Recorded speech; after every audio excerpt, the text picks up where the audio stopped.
Hey ho, humans. I got distracted by things this week and forgot what my plans for this week's video were gonna be, so I guess it's a TED because, well, that's what happens, isn't it? Oh, for those who aren't aware, TED in my case stands for Too Easily Distracted, and you get glimpses into the horrors of my mind, which has a tendency to overcomplicate things. But Dale, what have you been so distracted by this week, you ask? I hear you asking.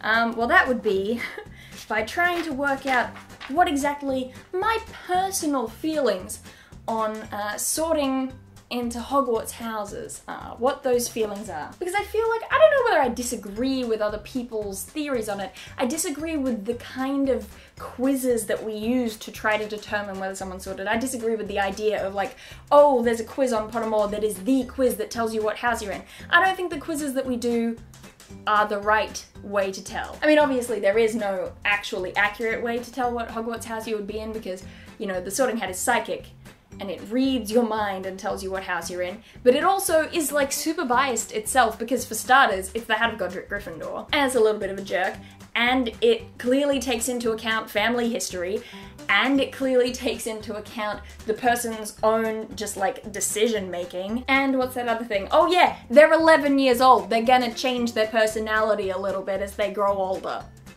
Did I develop an accent just then? I think I might have. We need to recognize a little bit more as a society.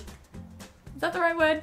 The Sorting Hat system is flawed even in its most pure form. So none of the quizzes that we get in our version of reality, where we're trying to replicate a magic psychic hat, none of those are gonna be accurate either. So what do? I try to devise my own system, which doesn't rely on... I think my big problem with all the quizzes is that it tries to treat each of the houses as a distinct, separate entity, as though, like, giving this answer to this question means you are definitely in Hufflepuff, or you are definitely in Slytherin, and it's just... it's a little bit ridiculous to think that it would work that way when clearly it's more like a gradient, like a color wheel gradient, like when you get that big blurry thing that puts all the colors slowly merging into each other. You know, the thing. So then I got to thinking, what is it that those houses have in common? What is it that those houses have that are so different from one another, right? And what I did, this is one of those TEDs where I really reveal to you how crazy I am. I'm actually insane. I went back and I found, it's hot today, where's a hair elastic? Oh, falling over, falling down is happening. So what I did was I went back and I found, I've lost my focus spot as well. I'm doing so good, you guys. I'm so distracted. Closer? Must I be closer? Further?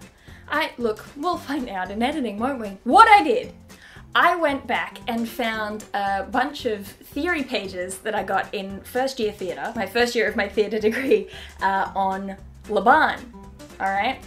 Now Laban devised this system of movement categories, basically, that split movement up into different measurements of direction, weight, and speed. And he devised it for dance, and then it was applied to theatre, and of course, now I'm applying it to Harry Potter. Why not? Now, one of my teachers at university, Janice, is insane.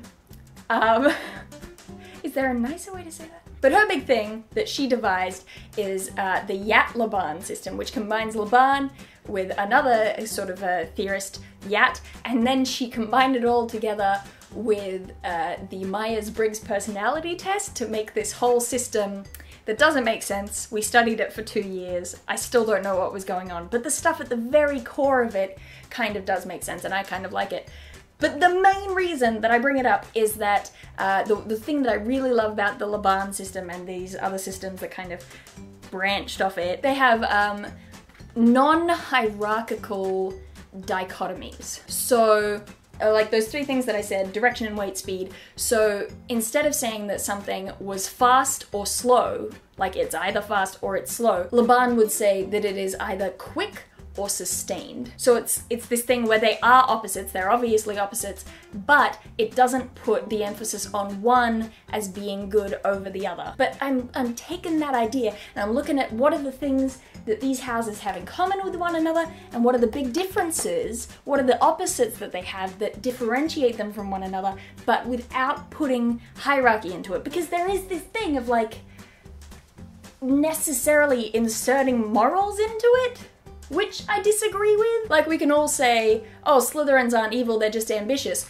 But here's the thing though, is that the word ambition does in a lot of ways carry negative connotations, even though I don't think it should. So I've been trying to find the exact right wording. I haven't found it yet, I don't think, but I've been trying to pinpoint the wording that I need in order to express the ideas of what these houses are without automatically sort of casting one as better than the other. And I think if we were going to do a quiz, that would be something that would really need to be in there. It would have to absolutely be not a system that you could game, and it would have to be a system that doesn't kind of implicitly say, if you choose this option, you're a bad person. But so the differences I worked out, I ended up comparing each of the houses and finding what the thing that they have in common is. What I wound up with was Gryffindor and Slytherin obviously have in common that they both want to make a name for themselves, but I think I ended up boiling that down further. What did I boil it down into? What does this say? Oh, they need validation from outside of themselves. They like to get recognition from others in order to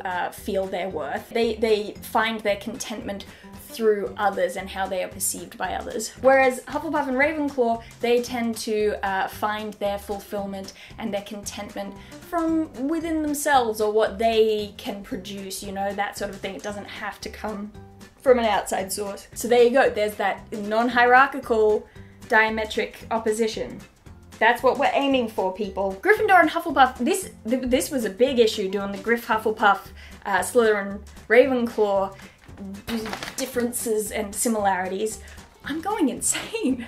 I'm doing it on camera. Yeah, okay. I mean, well, that's one way to do it. I worded it super wrong to begin with because I was coming at it from the angle of Gryffindors and Hufflepuffs are both people-oriented, but I don't think that's what it is necessarily. I think I ended up landing more on the ideas of extroverted efforts and introverted efforts. Just meaning that Slytherins and Ravenclaws tend to want to be able to see achievements and progress within themselves, whereas Gryffindors and Hufflepuffs, it's a much more broad sense of development. They want to see change around them, not necessarily within themselves. P.S. If any of these still feel like there's too much of a hierarchy to them, if you can think of better wording for what I'm trying to say, please let me know. And then, finally, the comparison Gryffindor and Ravenclaw and Slytherin and Hufflepuff in those pairs. Gryffindor and Ravenclaw, I originally worded this as they think in the short term, but I don't mean that they actually think in the short term. I don't mean actual, like, linear short term. I mean that they are trying to solve and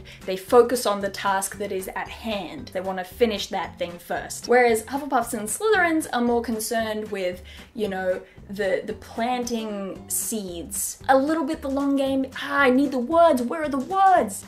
Look, I'm losing my mind, but that's what I've been doing this week. Whew.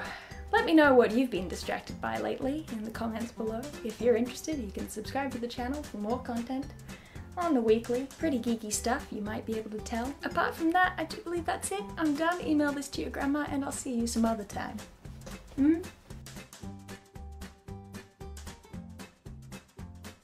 Here's a fun fact. I wear it a lot, and I have had whole conversations where I have bluffed my way through pretending I've seen more than 2 episodes of Attack on Titan, purely because I can't bring myself to tell the person that I'm actually a fan of baseball shirts rather than the show.